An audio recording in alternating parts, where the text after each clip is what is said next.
So in aphasias, to understand that we have to first know that the Wernicke's area is concerned with interpretation, that is hearing, and it is a sensory area. Broca's area is concerned with the voice production and articulation, and it is a motor area. Arcuate fibers will connect these Wernicke's and Broca area, and then we have a concept area here, and this is basically concerned with the naming. Now if there is any lesion in the Wernicke's area, it will lead to Wernicke's aphasia, and here the patient cannot comprehend. The motor functions are intact here. In arcuate fibers, if there is a defect here, we will see a conduction aphasia, and patient will have a problem with repetition. In Broca's aphasia, it is a motor aphasia. Patients cannot form words, and motor component is affected. Now we have two other types of aphasias, transcortical sensory and transcortical motor.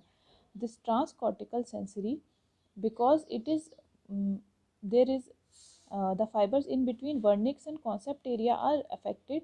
Here the comprehension and naming are affected, whereas repetition and fluency are normal.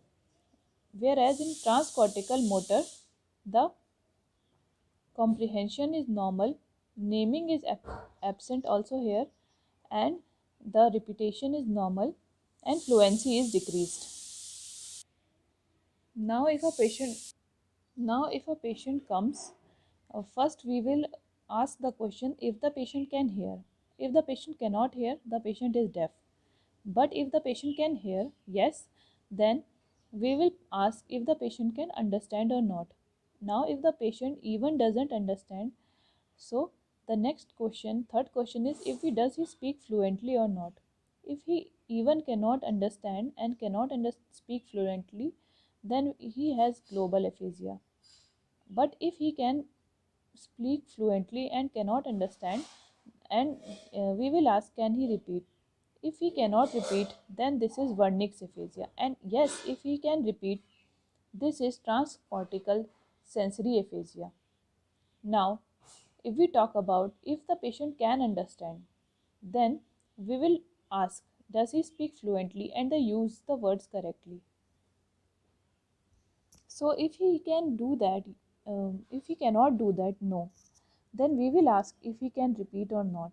If there is no repetition here, so we will think of Broca's aphasia, because he can understand but he cannot speak fluently. But if he cannot, uh, but if he can even repeat and cannot speak fluently and can understand, then he has transcortical motor aphasia.